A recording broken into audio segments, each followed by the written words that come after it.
And I'm gonna sit also next to him. So it's a pleasure to have Carmelo here today. Most of you know him since he is part of our faculty here at IaaC. He's young and successful and bold and beautiful.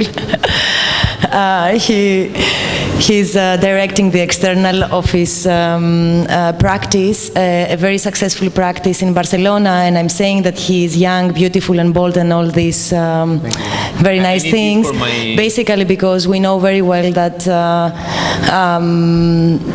in Europe, it's very difficult nowadays as a young professional to set up a practice that is really successful and that is really able to connect the possibilities of real projects with research. And I think that is what Carmelo has been basically working on for many years. And he succeeded in that because he has many real projects, but he's always trying to introduce new ideas of digital fabrication, research on design, parametric design, but also working in different scales, like from very small interior designs to the landscape scale. And it's a big pleasure to have him as a faculty, and it's a big pleasure to see his work going all over the city and outside the city. So thank you very much, Carmelo, for your contribution. Thank you very much, Reti. Please help me welcome Carmelo Zappulla.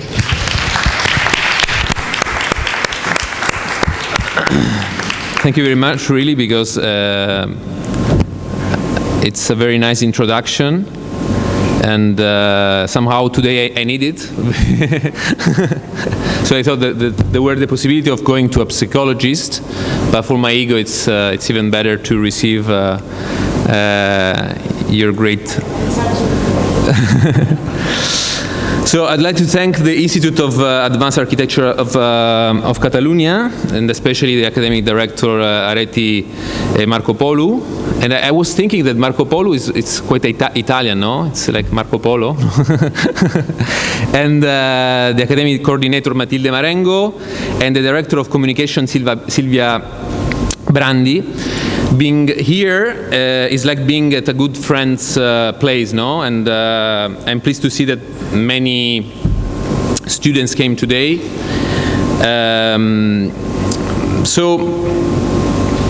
The lecture that I prepared for today is related with the concept of techno-pattern, and the lecture. It's a little bit too long, but perhaps we'll get through it. And I will try to explain in an introduction, like the theoretical level of the lecture, and where I try to bring some observation that I theorized during my PhD thesis at the UPC. And the second part, which is the main part of the lecture, is about five selected works of external reference that I developed in the last 4 years. And what these projects share is the fact that they are related with the relationship between technology and pattern. So the conception of the project cannot dispense with the logic of its materialization. In fact, technology often fosters the formal development of the project and unfolds its true essence. For this reason, its material behavior and technique inform the architectural project from its conceptual foundations to its final realization. And by technique, we intend those practical procedures, result of a certain know-how that perform a specific activity. Where with the word technology, we introduce the theoretical dimension of the practical process, which is the knowing why. So we have the know-how and the know-why. And in the question concerning technology, the philosopher Heidegger. I'm not a very fan of Heidegger, but in this book I really share this idea of techne, which is not primarily concerned with the idea of assembling or making or using tools and machines, but rather with the phenomenon of revealing. So therefore, technology is not a mere means, but a way of unveiling, of bringing forth. So it's connected with the idea of poiesis, no? With the idea of creation. In this lecture, I would like to talk about technology in terms of material revealing as part of the creative process in architectural design. So if we define architecture as a complex system in which all the components, all the key factors are interconnected, or it is rather the result of the interaction between endogenous and exogenous levels, pattern is the device that allows us to make this level interact. So in order to integrate these levels, we need a pattern, which is, by the definition of Capra, the pattern is a graphic configuration of relationship that operates between the abstract and the practice dimension. So the pattern is at the same time the organizational scaffolding that precedes the creative act and its further consequence.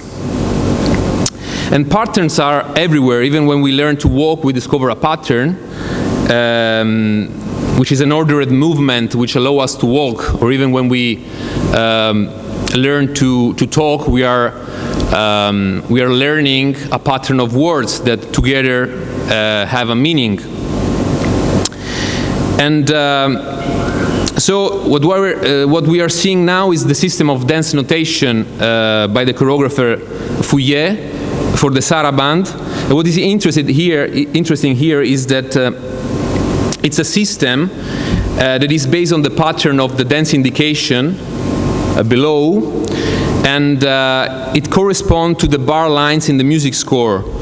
So we see how a visual abstract pattern can describe the real patterns executed in music and dance. And of course, dance or music are neither in the indication nor in its execution. An automatic piano cannot replace the interpretation, the sensation, the creative execution of a piano player. And music, like dance or design, is something more. No, it's also connected to the emotional and sensible world.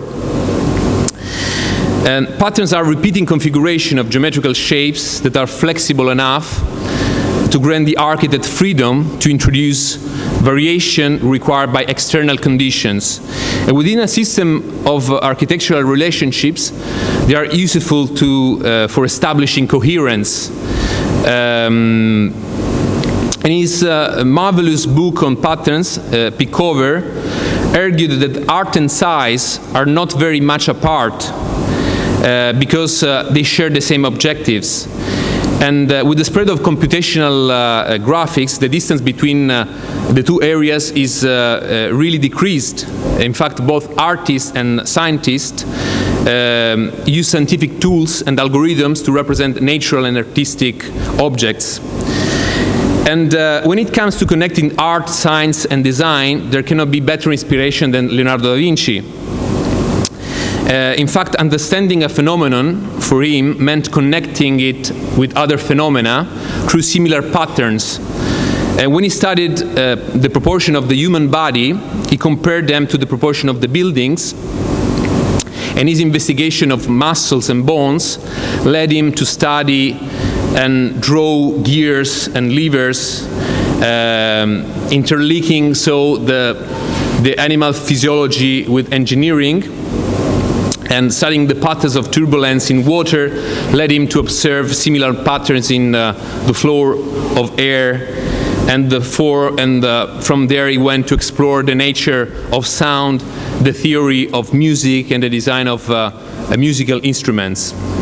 So in scientific and mathematical research, patterns emerge as a formal diagrams of organization that study relations.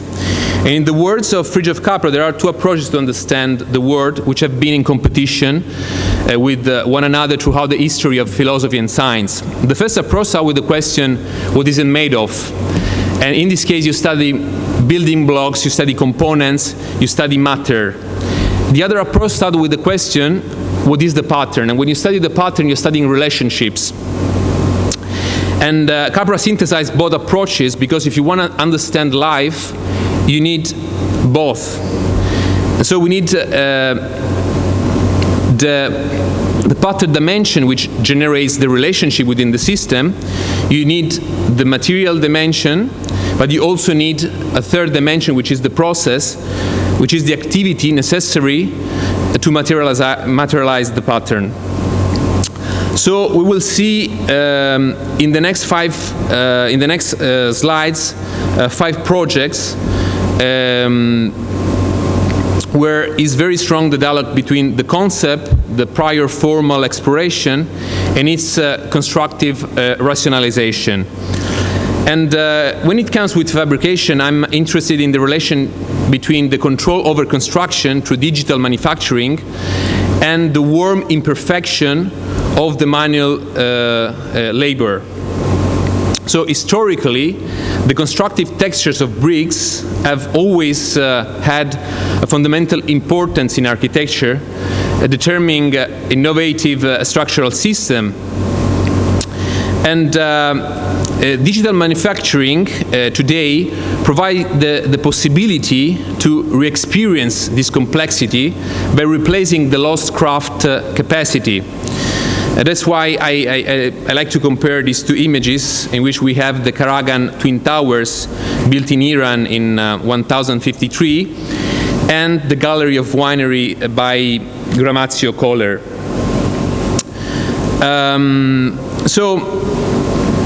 In the next project, we will see how the dot pattern can be implemented in different projects. So in this case, we use like a diffuse, like an homogeneous distribution of dots, where that we implement by erasing and implementing the dot sides, so as to allow the circulation and to inform the dots with the different functions. So the first project is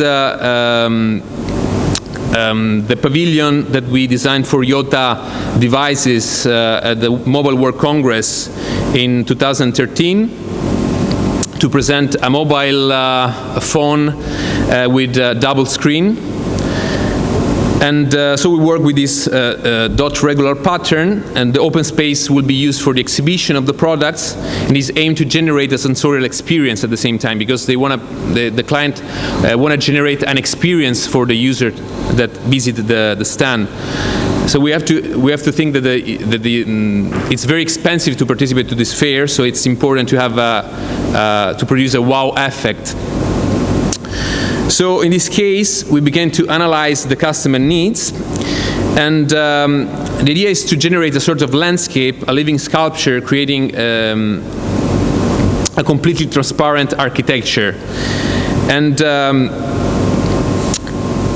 so in the project, the dots became a road system, and the road changed its thickness according to its structural performance, and to integrate other elements of the project, such as showcases or furnitures. And the purpose of the both is twofold: to exhibit these innovative products and also to induce a deep sensory experience. And the project is organized by 2 architectural operations. The first is we define a shelter, a space characterized by the deployment and the sliding of 2 continuous surfaces. So the spatial container gives a response to all scales of the program. And secondly, we complete the space contained by these 2 surfaces with a forest of metal roads where all the structural elements are integrated. So this operation will allow to delimitate the boundaries of the pavilion without closing it visually, with generating transparency without using transparent material.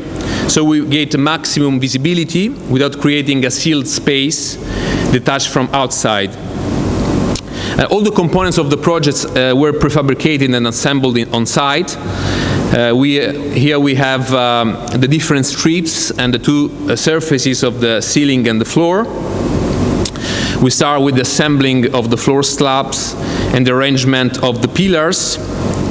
And once the pillars are fixed, we start to assemble the ceiling slabs. Here you see the skeleton of the pavilion almost ready, and with the two functional boxes of the kitchenette and the mapping room that works also as a stiffening elements into the pavilion. Afterwards, we start to close the functional rooms and to place the rods in the exhibition space. So these vertical steel rods are generating also the boundaries of the pavilion. And the sensorial experience is delivered to the programmation of and the interactive design of the light that was made in collaboration with Alex Posada, is also faculty in this school. There is no music here.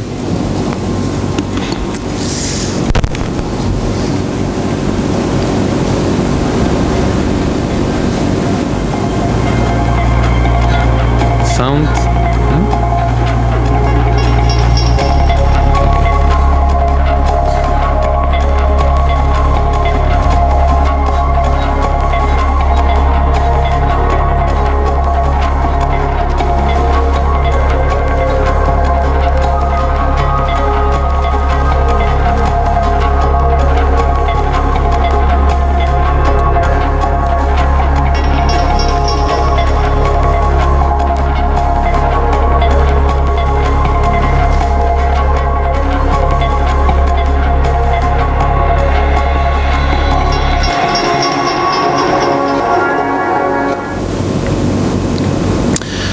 So the whole project should be thought as a permeable interactive sculpture, a forest with hanging capsules containing devices. And these are the capsules for displaying the products. So they, at the same time, showing the products and playing with the light. Here you can appreciate how the capsule is showing the products. And this is the process of assembling that was made by Medio Design. So we first heat the acrylic, then we vacuum forming the piece that is adapting completely to the mold.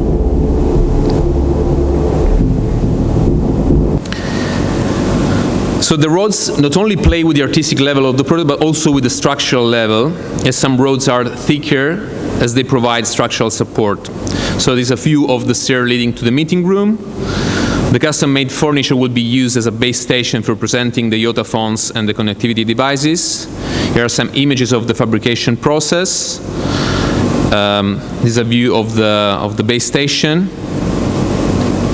and a close-up of the connectivity devices base station. So apart from the architectural operation, we also incorporated a 3D mapping room that was made in collaboration with Onion Lab, where we explained the concept of the new product. So here we see how this gesture is allowing you to use both sides of the mobile.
So this time we still work, in the next project we still work with the dot pattern, but introducing a radial gradient orientation and topographic deformation. And once again, 1 year after realizing the first IOTA pavilion, we tried to produce another different immersive experience to the visitors. So we are still in the Mobile World Congress space, and more of an exhibition space than a booth. The whole project should be thought as a techno-landscape that is defining a topography, and behind this topography we have all the technical spaces. So this is the side view where you can appreciate the relationship between the ceiling and the lower landscape. And this is one of the final visualization that has been shown to the client. And this is the realization. We could explain the project as a combination of three different patterns according to three different elements: the ceiling, the exterior cladding, and the ribs topography. So let's talk more in detail about the ceiling. These are the polycarbonate tubes used for the ceiling construction. There are 2,200 meters of tubes with a diameter of 14 millimeters. And this is the graphical algorithm that has been used for shaping the topography. And this is the plan where we show the geometrical array of the tubes of the topography. So the distribution is not homogeneous, but it's following a radial gradient oriented toward the visitor. Here you see that every tube has a code number and a length, and in red are the LED strips length. So here is the organization of which allows to optimize the position and the orientation of all ceiling tiles inside of the acrylic panels. For cutting the tubes, we have the same problem of material optimization. In fact, we have 2,100 tubes with different lengths that must be cut from polycarbonate tubes of 3 meters. So for this reason, the length data recollected previously have been organized in order to optimize the length of different parts within the entire tube, and keeping the numeration code of each part. So at the same time, the algorithm produces labels that can be placed on the different tubes part. So these files has been used for measuring and coding every single tube of the topography. And this is the final result. So we cannot change the position of the tubes, of course, because every tube contributes to the generation of the entire topography. And this is the pattern that defines the cladding of the pavilion. The verticality of the cloud tubes continue on the wall, materializing a topographical pattern. The computational side of the project, we received the help of Carlos Bausa, that you also know. This pattern allows to increase or decrease the permeability of the walls in order to control the porosity of the cladding. An algorithm has been used to introduce the level curves into a dotted pattern. So the dots are codified through the deepness of the conical drill that will mill the panel. So according to the position of the point, we have also an overlapping of the dots that generate like unpredicted results. So these are the points that will inform the CNC milling machine. We have superficial erosion, the open erosion, and the big erosions. And this is the CNC milling machine from Medio Design during the cutting process. It is interesting how the same information can be manipulated in a creative way through several steps from the concept to the realization. Here is Juan Pablo from Medio Design that is programming the cladding panels. And these are the cladding panels during the assembling. Outside, we have this techno-landscape, which is the result of this erosion. And this is the effect of the light coming out through the pattern. So, as I said before, the use of ribs is the third operation that defines the project. The orientation of the ribs is facing the visitor in order to optimize the visualization of the devices that are displayed. So also here we need to optimize the ribs and the floor tiles within the MDF panels. These are the components that define the ribs.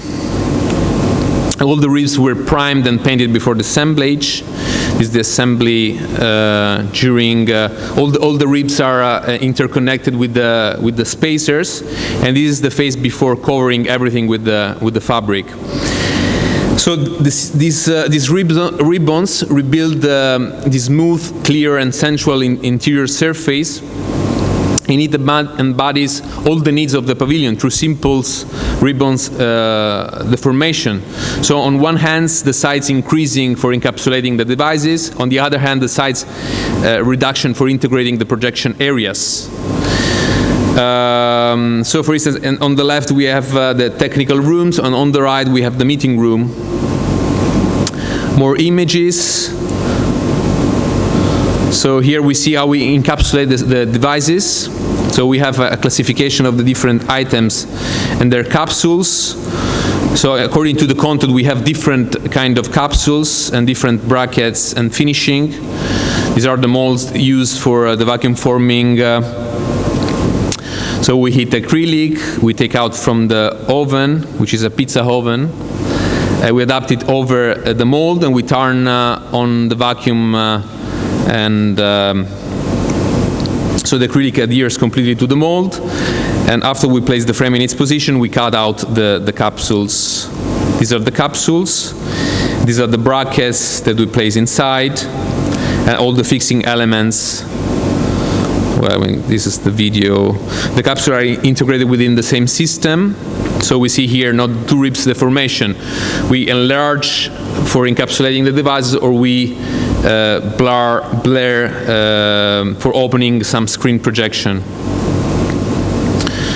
This is an image from the technical room, because sometimes we have a very small space. We need some mirrors for enlarging to the size that we need. So the ribs behave like a single mass, and this is the position of the speaker, where he can choose different music and lighting programs. And these are some pictures taken during the event, where more than 10,000 people visited the pavilion. It was quite crowdy. Here you can see from the video the main purpose of the booth, which is inducing this deep sensory experience through loud light, music, and projection.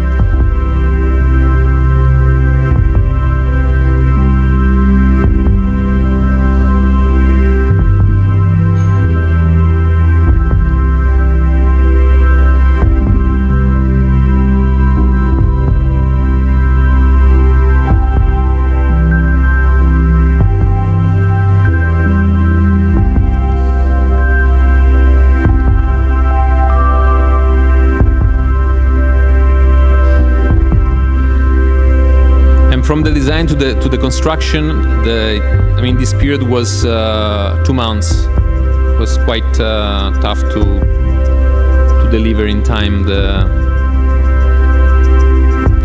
pavilion.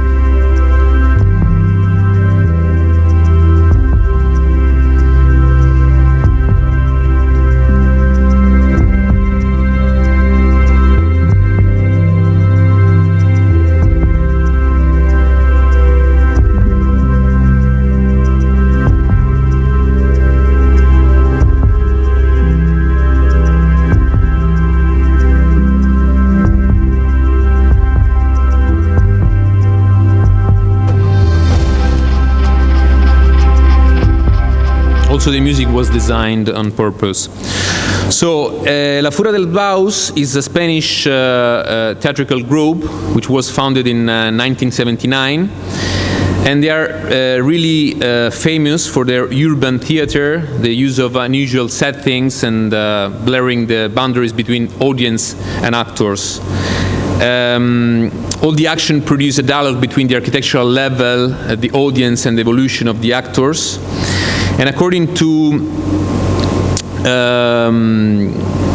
a review of their London performance published in NME, La Furia del Baus create a kind of adult adventure, playground of fun, danger, and fantasy.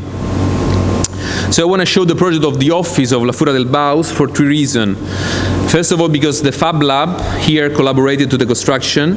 Secondly, because they are your neighbors, because they are just in front of here.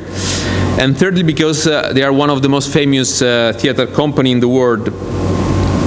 So for La Furia del Baus, we imaged a visceral space, sort of theatrical funnel, and where we could weave a pattern of light, structure, and space, where the limits between acting and working are blurred. So we imagine a fluid and continuous space determined by an object, that digests its visitors, and where different activities can be performed. So it is an object within another object within a space. So it generates its own space, and at the same time the space of the residual areas, which is used mainly as a storage. So this is the vestibule of the space, a sort of welcoming area where several scenographic elements are displayed, and where projections take place. And this is the materialization of the original idea of weaving lighting threads. So it is a sort of space-time tunnel. It's like analysis rabbit hole, wherein you fall into a creative and unpredictable world. The limited budget pushed us to reinterpret the ephemeral identity of the project. So instead of using CNC banded tubes, we use planar ribs, that replace the more expensive tubular arches. So the different pieces were milled here in the Fab Lab. Here you see the ribs with the lighting pipes and the clips, the brackets that are fixing these tubes. Everything is designed like Meccano. We don't cover any constructive details, so it is thought with the aesthetic of a construction kit. We also reduce the funnel space to 1/3 of the total area, adding the exhibition vestibule. The tunnel is made of portion of circular arches that change smoothly. And then we have 3 moments where the radius are changing dramatically in order to produce the opening to the residual spaces. So here you can see how the tunnel is open to the residual space with the copy machine, printers, etc.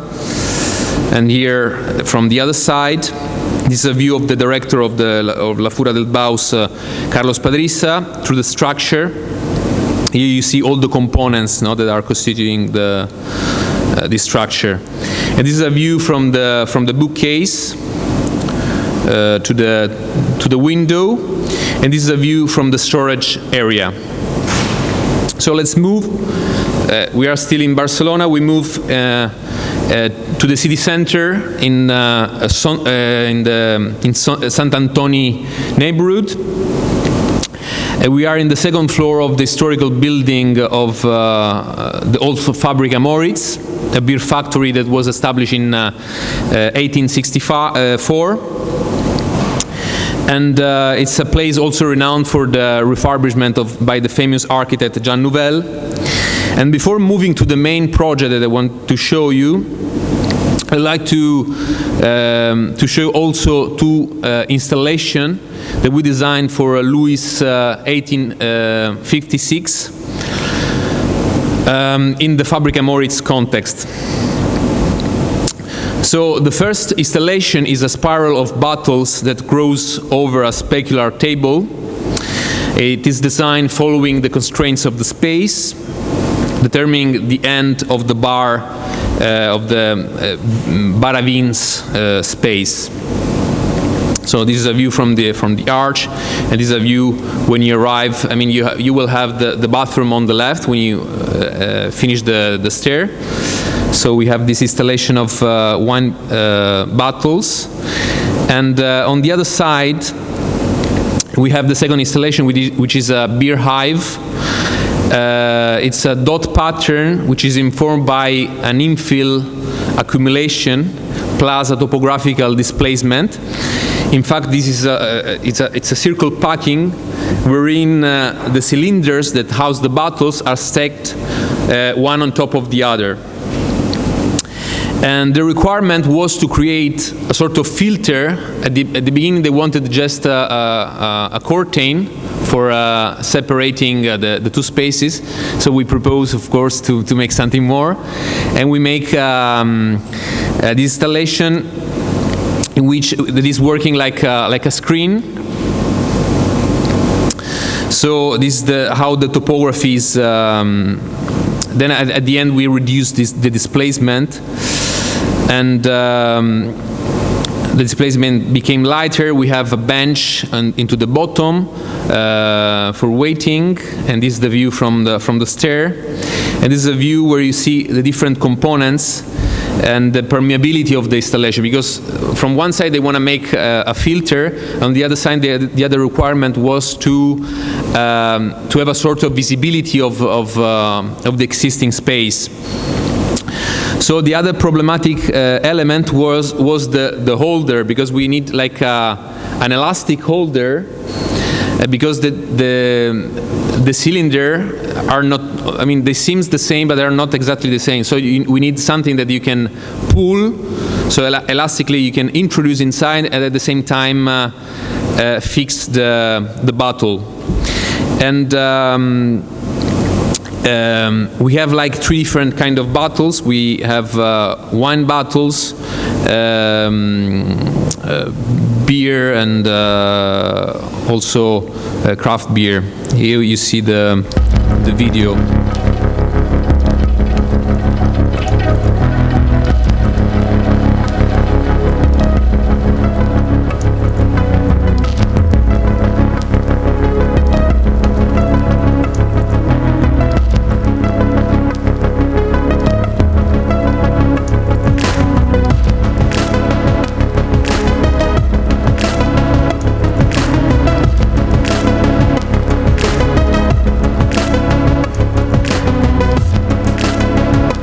Reality is not that dynamic. It's slower because otherwise the client was afraid that it can disturb during the.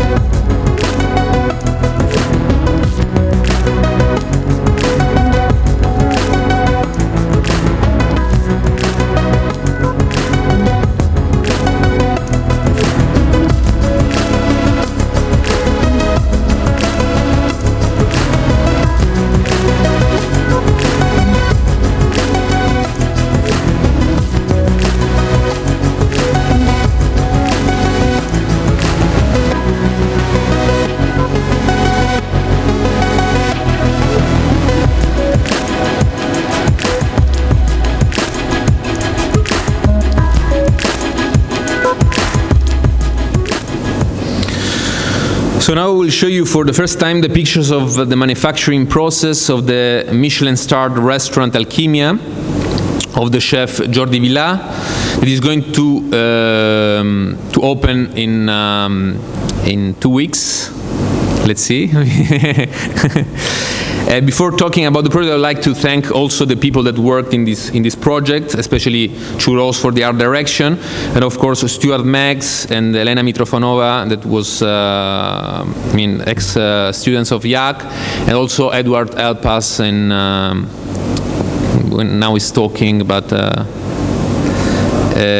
he's also Elpas a couple of weeks. So these are the images taken 1 year ago of the space where the restaurant will take place. So as you can see, it's a beautiful, beautiful place, full of history, which belongs to the heritage of the city. For this reason, we want to establish a particular relationship between the existing space and our design. The restaurant is thought as a series of scenographic accidents that together build the continuity of an experience. So that's why I want to show the project as a journey. So we enter from that place, which is the yellow dot. So it is important to think about the user experience from the very first moment. We enter a mysterious and dark space in which you forget your day life and you start a new sensorial experience where flavor, fragrance, and aesthetic perception can take you to unknown places. You walk beside a wall glowing crack, whose light guide you through the space. And at the end of the hallway, we have the logo of the Alchemia, which is sculpted onto the wall, producing a textured mural animated by a dynamic projection. Then we pass by the cloak room, and we get to the reception area. So this is the cloak room. Whose morphology comes from the study of fish vertebrae. All the project is a sort of homage to the world of fishes, because it's mainly a restaurant where fish is cooked, and so we have this serialization of flat vertebrae that are producing the gaps for storing the clothing. This is the first prototype. So here you see how the morphology is optimum for placing the hanging tubes, and the tube itself will project light through to the cloth. And we get to the reception area. So it is an art installation made of bottled food samples contained into long glazing tubes. So which reminds the Natural Science Museum, where different specimens are exposed, but this time we expose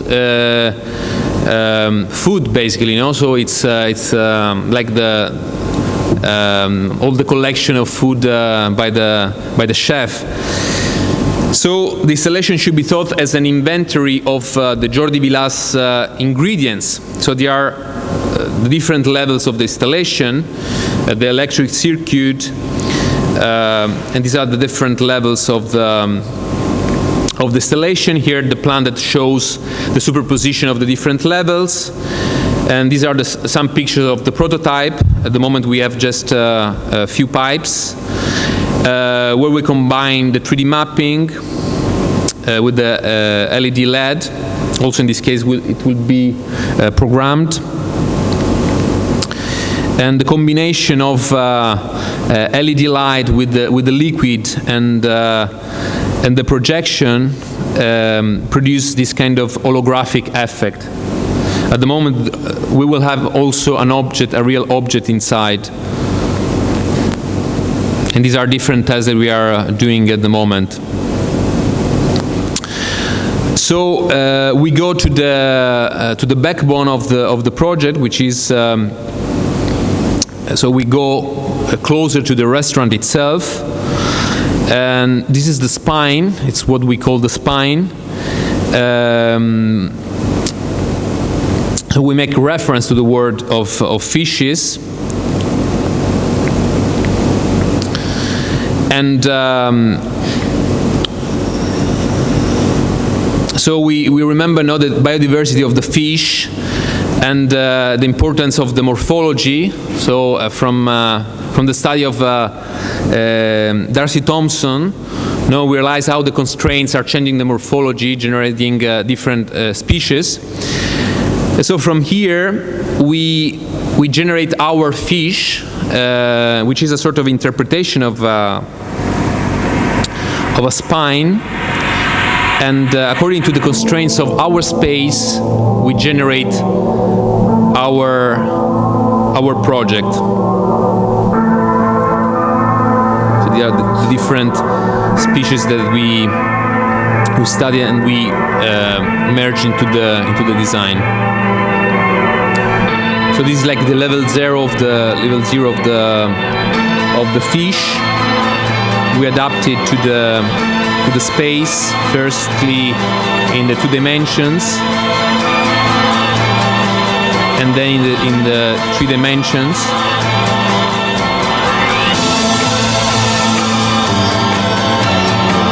And these are all the constraints of the space, so the existing beams.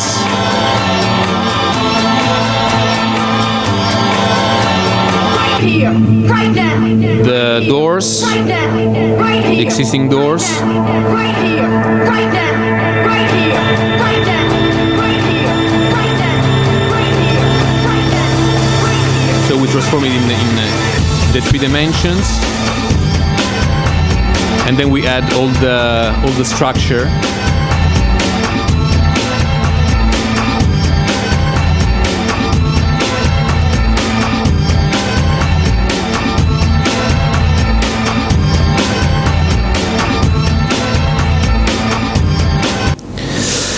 So this is the fish spine that invades the hallway, opening towards the J-bar space on the left.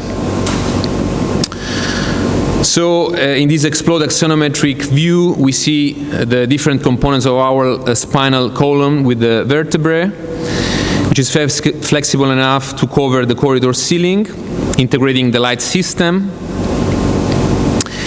And here the fins that covers the J-bar ceiling and separate the Alchemia restaurant at the same time. So the separation happens through 17 programmed fins that are motorized, that can control the permeability between the 2 spaces. So these are some details, and here the detail of the mechanical fins with the motors that control the opening. We are still working on the simulation with Beta Robotics. We are working with some spring hinges. So we are reducing the motors. At the beginning, we were thinking having like 17 different motors that can be programmed. But now with this configuration, we can have just one motor that is synchronized with 4 fins. So you move one fin, and then the rest from the shaft through these spring hinges. You can move also the others. So we use the existing beams for hanging the spine structure without touching the ceiling. And this is the result of the complex. I mean, what you see is the result of a complex process before of the designing, before its construction, where we change many different versions and slightly adjusting everything to the space and to the client's needs.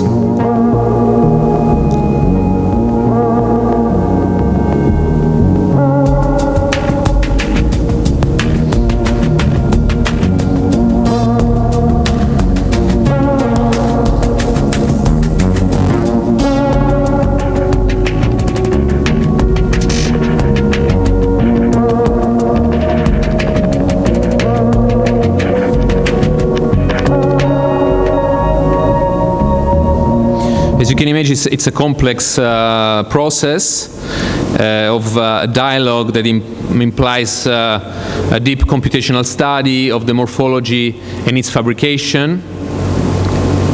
The construction is based on a scaffolding substructure of different ribs. These are pictures that we took at Media Design, where also Martin was collaborating.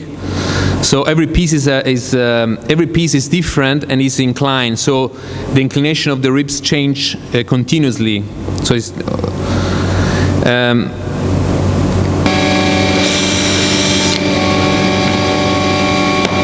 Nevertheless, once the protocol of fabrication is clear, the process of assembling becomes easy. These are the different, the skeleton parts of the different fins. These are the longer fins that will occupy the J-bar space.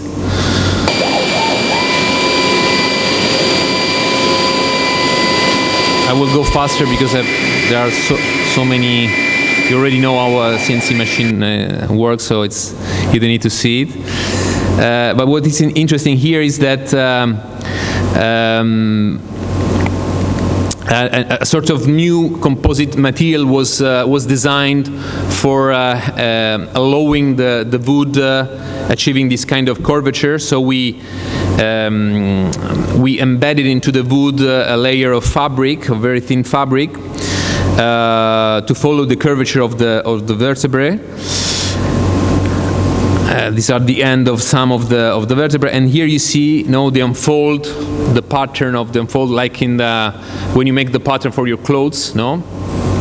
And so here you see how the flexible part is connected with the rigid side of the vertebrae, and then you see all the details for connecting every single piece, flashed, and these are the structure that stay behind the piece. So here we are revealing all the construction elements, but the clients want to hide it somehow because they think this was cleaner. I mean, these were different tests, or even having the same pattern continuously, or separating only where you need. Many pictures of the fabrication. These are one of the longest fin, and these are the fins ready now when we have the veneer that is covering everything perfectly and ready for the assembling. So if we zoom out the fish spine, we see a shoal of fishes, and which becomes our graphic abstraction that surround the Alchemia space. So we enter into the restaurant itself, and the fishes became like perforation that reveal the existing space. So they play a symbolic meaning and the new inner skin of the project at the same time. So these were like the renders that we were showing to the client, and so they are interacting with the existing elements of the historic, like here where we see the chimney or the floors, because they want to protect all the existing elements, like the floors. We cannot use the existing floors, and so we have to cover it, and at the same time we want to show some details of the original floors. So that's how the show revealing the existing pattern of the room. So it is important to establish this kind of dialogue between the old and the new, where the language emerged is unpredictable, and at the same time we do the same thing with the walls. So under the topography of the show, we reveal portions of the most relevant elements of the space. So we make different tests with the lights. And these are the platforms that we're going to use for the floor. I know that you know how it's nice to see when we zoom in, because you will understand I mean, how it is designed, because just the same drill is producing all the pattern, following some path, just changing the deepness. So it is quite fast to produce the final pattern. They are just paths that are carving the panel. It's a spherical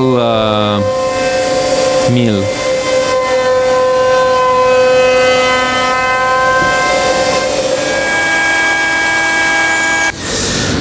So these are, like, let's say, 3 different panels. Also, the way in which we separate the panels are following these lines. So you will see the different panels, and you will see the joint, but this joint will follow the same strategy.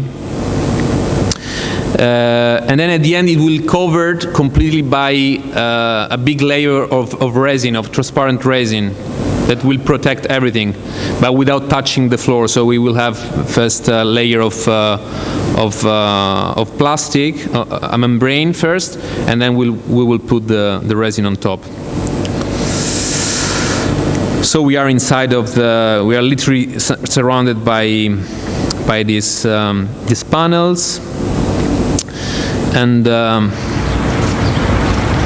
here we pass now from the CNC cutting machine with 5 axes to the Chinese guy that helped us to take the table. No, el chatarrero was quite nervous because he didn't know that I was the owner of the table. So this is the table. So this is the table. The peculiarity of this table is that you can adjust the height of the. So it's a sort of steampunk element. Everything is laser cut, but it's something very common in metalworks. So we have like a big weight on the bottom for the stabilization of the thing. This is how it's working. So you first screw the thing, and then you can fix it. I was saying stop, but it was continuing. But okay, so now we finally screw it. So these are the tops of the tables. At the end, it will be covered by. So at the end, it's not a big deal. So this is the J bar, when you can see the preparation bar on the right, then the sofa, and another selection of food. So food conserves are stored and exposed on these glazing containers, which are built on purpose. So we will show, I hope, something nicer than this route, but I think that it was looking nice for the presentation. So here we have the installation of the J-bar, the installation of, so we have these different shelves, and these are the glazing containers that we designed on purpose in the Vidrafok, the place that you know. You had the very good experience. So these are the pieces, then the table bar that can be combined in different configurations. And then there's something interesting for you probably, which is the aluminum cast fabrication for the legs. I will go directly to the video. Yes, which is this. It's I speed it up. It was nice to have like Benny Hill music in the background. So it's working like this. We have like 2 metal boxes where we put sand. It's a specific sand which is very compact. At the end, it became like a sort of clay. So we put it on top of the mold, which is the positive. So we basically give them one piece, which is the leg, and then they make the first, let's say the negative of the piece. Then they have the positive, and then they place the 2 boxes. You see that the sand doesn't come out because it's very compact. Then they put it on the top, and then they pour the aluminium. you only have to consider that there's a contraction of the material, so you have to make the piece a little bit bigger, and then you have some angles for disassembling the piece without destroying the sand. So respecting these two things, then everything will go quite smooth.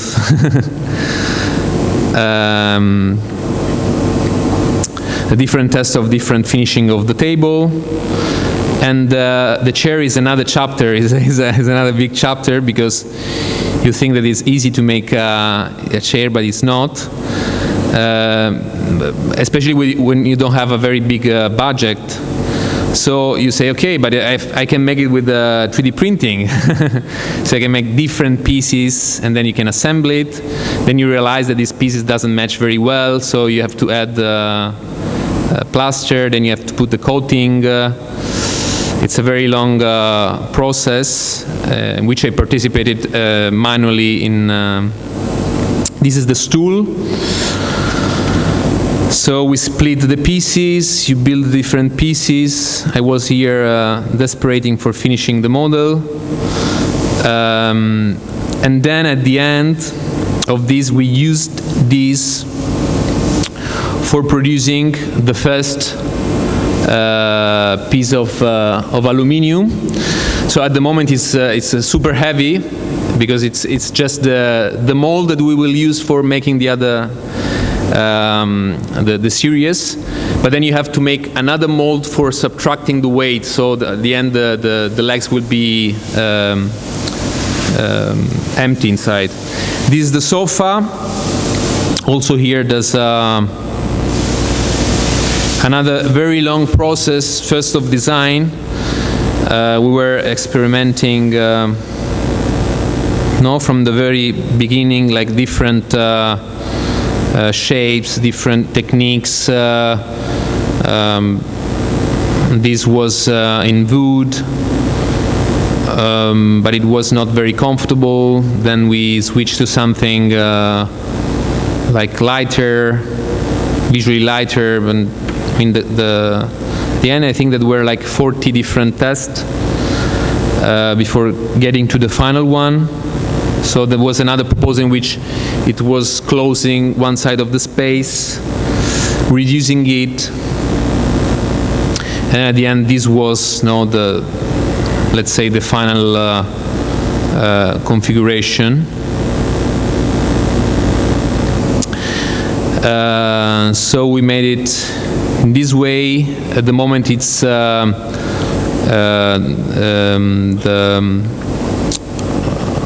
upholsterer is putting all the foam and the leather. Then over the sofa we have a projection, a 3D mapping on top of these pieces. I mean, this top down. But all these dots are these pieces that you see here. So it will be a wall covered by these kind of dots. And on the aluminium we will project the images. So it will be like a sort of artistic projection. It's we won't show like Barcelona playing football. Okay. So this is the preparation bar.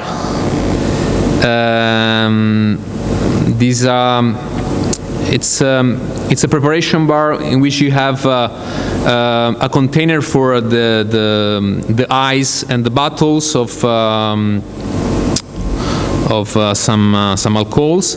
Then you have a door, and then you have two trolleys that are used for the preparation onto the tables. No, so they will finish your dish in your table. So you take out this, and this is the way in which they are producing it in. They are doing it in Italy. So here you see the system of production, and then at the end they have to polish all this. They have the time to add some more recent image. And this is the bathroom. So again, we come back to the idea of the fish scales to build our tiny bathrooms. At the end, we have only this surface with these mirrors that are constructing the one face of the space, and cold rehydratation sink, was inspired us for designing the two sinks. These for boys, and this for girls, which is more sensual, no? And this is the mirror installation. So your image will be fragmented in these scales, which are quite big, so they are big enough to see your face in any case. So, and the construction is very easy because we have just shelves, and then we have an elements that is changing this orientation, nothing else. So this is how we image these bathrooms. Yeah, the idea was having pipes coming out from the ceiling, so it's not like a sink, but it's more like a fountain, in which you go there and then you do your business. So here we are in the gallery. In the gallery we have a very simple table that are fixed to the existing windows. So we have this system of lighting. No, we have the existing elements of the carpentry, and here we fix a sort of T in which we have two LED, and then these simple tables. And then outside we have gallery cabinets, which are quite Gothic. It's like an organ, no? In which we have T profiles that are producing at the same time this kind of installation into the walls, revealing sometimes part of the existing wall. And then we integrate shelves, we integrate places for hanging the glasses, and here we have some drawers. Okay. So these are the two elements, and then we go into another element that is the wine room, that is using the same profiles. So in this way, not just the extrusion of these, this was the first one, in which we were using some cross shapes, but then we changed it with something that is already in production, which is the conventional T. And at the same time, it's producing this a sort of cave full of wines. These are some images of the construction.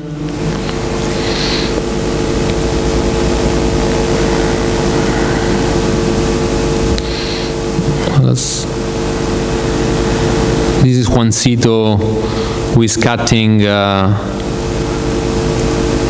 See, it doesn't go. When I was looking at it, I say, look at this guy, he's taking his time, no? Like, okay, now I don't know if the time we are going well, because we can decide or to finish now or to showing another project, which is the last. Yeah? Okay. So the last one is, I mean, as you put this image as a background, I say, okay, let's show it. This exhibition was a competition that we won for the Spanish pavilion for the Yeosu Expo in Korea in 2012. Which was about oceans and coast, and the slogan was "The living coast and oceans, diversity of resources." And Spain names its exhibition Spain Explores, calling attention to its unrivaled tradition of geographical exploration and scientific discovery. The project mission is to showcase Spain's nautical discoveries by turning a didactical exhibition into a sensory experience which aims to go to the heart of the visitor. So the exhibition project consists of three main stages. The central space, I mean the architecture of the pavilion was already designed and built.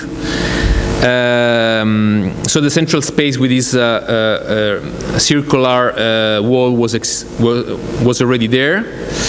And in this space we show the three key moments in Spanish seafaring. Then we have the MAXXI map on the left, and then the deep ocean, which is the central part. So we go here, and the circle is split in two parts by an imaginary horizon, and to the top we have a didactic projection and an interactive show into the lower one. And the three expeditions are explained in details by the three magic glasses. You see, these are the magic glasses in which you can show the real and the physical object inside of these boxes, and then you have a dynamic graphic that is informing you about the content. So we were showing Colombos, Malespina, which are not Spanish, but they were working for Spain. And ultimately the Malespina 2010 expedition that was carried out by the Hesperides crew. And so we used the glazing element as I mean, we used the idea of tubes as a sample for collecting the data by this crew, and we transform it into the dot of our installation. In the last room we have the MAXXI map, which is the Buckminster Fuller, the MAXXI map that we reinterpreted for having a sort of more democratic image of the world, especially because we were in Korea. So in this way, Korea is not just in the south, but it's in a reasonable position. And we use the dot as a generative and informative pixel within this installation. So we have this unfolded world map where the data collected by the Malespina expedition are projected. So the mapping contributes to generate also magical and moving atmospheres that you can see here by the 3D mapping of Onion Lab.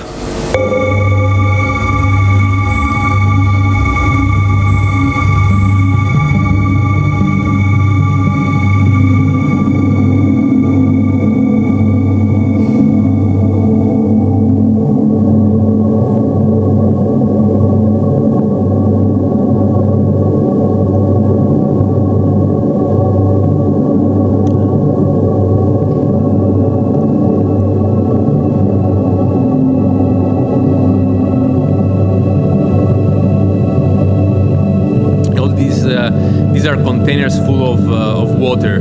So if you see the projection over the water as like a different effect.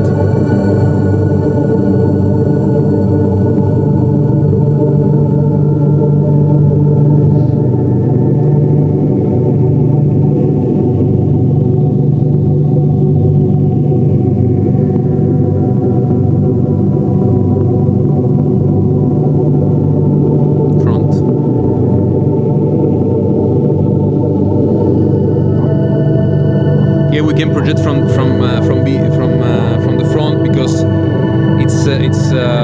we have the height for projecting without generating shadows when you are very close to the. So it's a relation between the distance of the user, the position of the map, and the height of the projector. And here it's even more complicated. This is the key area of the project, which is the deep ocean. So the visitor will enter a space which is lit up with samples containing water collected at a depth of 5,000 meters. And the shape of the samples is reminiscent of the tubes used by Malespina 2010 expedition.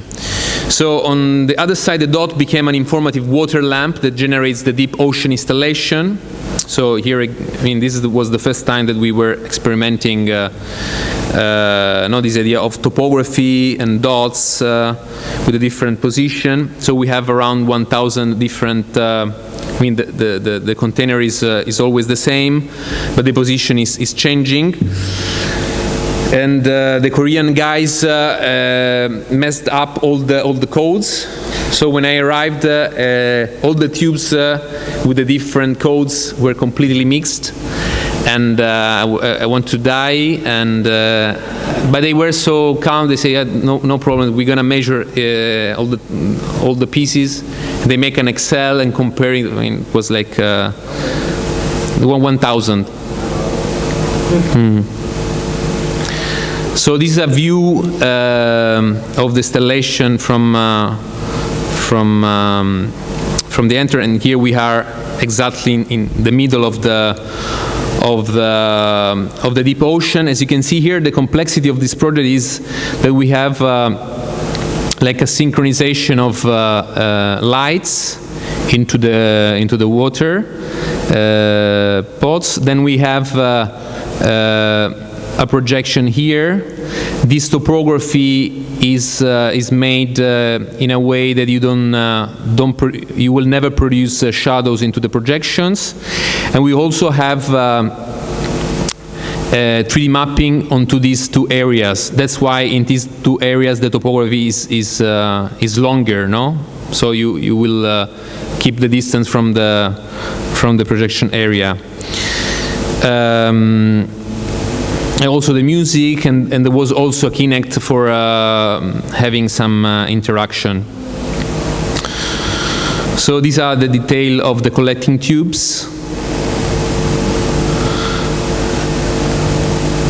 So here they are welding 2 pieces of the wood with the blue fire. I mean, this image were coming before, no? Because here we have the 2 tubes together, and then they melt the 2 pieces. The topography expands or shrink to regulate the flux of user. The user will find themselves, immersed in this space full of colors, images, sound, which are synchronized, and which allow them to live the experience of being in the bottom of the sea. This is our interpretation.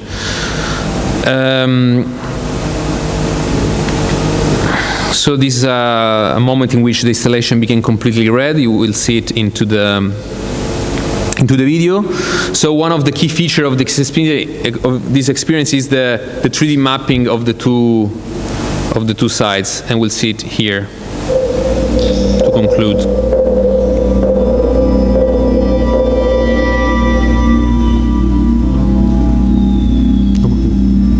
Sometimes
mapping on top of the water. So here the water was whiter, so we add some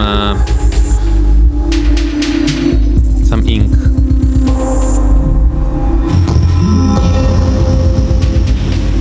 the interaction.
So thank you very much, Carmelo.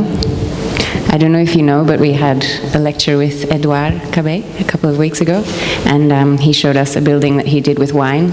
So I feel like maybe between our faculty, there's a common theme of alcohol and architecture emerging, possibly. I'd just like to invite anyone who might have any questions for Carmelo. Yeah. No? ¿Alguien? Nobody? You already know him too well. Silvia Brandi. Thanks, Carmelo, for the lecture. It was very, very nice. Let's see. I think it's very interesting for us, for our students, that you show your work, because it's really showing us going through all the fabrication process, and specifically digital fabrication process is informing the design continuously. And becomes part of the way you think the design. So I think in here is particularly interesting, this.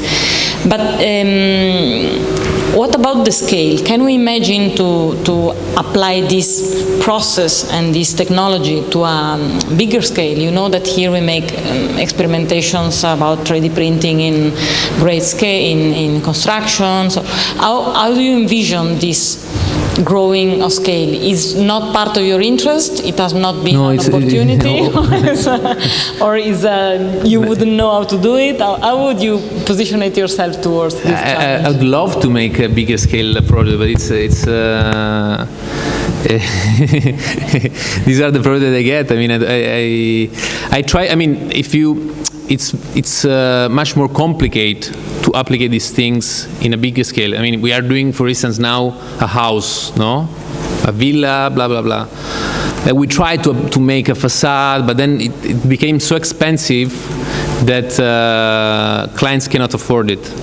So unless you are probably here, I mean, you don't have the right clients here, but it's very complicated to. And I think that in a bigger scale, I mean, in all these projects, I worked as a constructor, because you don't have a constructor that can that you give this project and then can build it. In a bigger scale, there are companies that are specialized in the facade. So you go there or to the optimization, even the optimization of the facade, like Portman, who is teaching in Vienna and also at Cardiff University in Jeddah. He's specialized in the approximation of the geometry So according to your budget, you can decide to approximate your complex surface in a certain number of double curvature tiles or single curvature tile or flat tile. So according to your budget, you can have different configuration of your project. So there are super specialized companies that are doing this. So yes, I'm super interested in making these things. But I didn't have the chance for doing so yet. No, and then what's happening is that if you are making a project, other projects like this will come. No, I mean, because your client will see this and say, that's nice. Let's do so. Well, I mean, I hope that the life will be long and we will have more possibilities to change. Because I mean, I really like to make this project. I started to make with the external reference. We started with landscape design, landscape urbanism. Like we really started collaborating with foreign office architects, and we won a competition for the aerospace. And then we said, very nice. Let's start to make this. Let's see if we're gonna win. So we made like 3 other master plans. We didn't win, but then the crisis arrived. So we changed completely for surviving. We tried to find a niche into the market, and this is the niche that we found. And so we are really proud and happy to make these things. Nevertheless, it would be very nice to change the scale.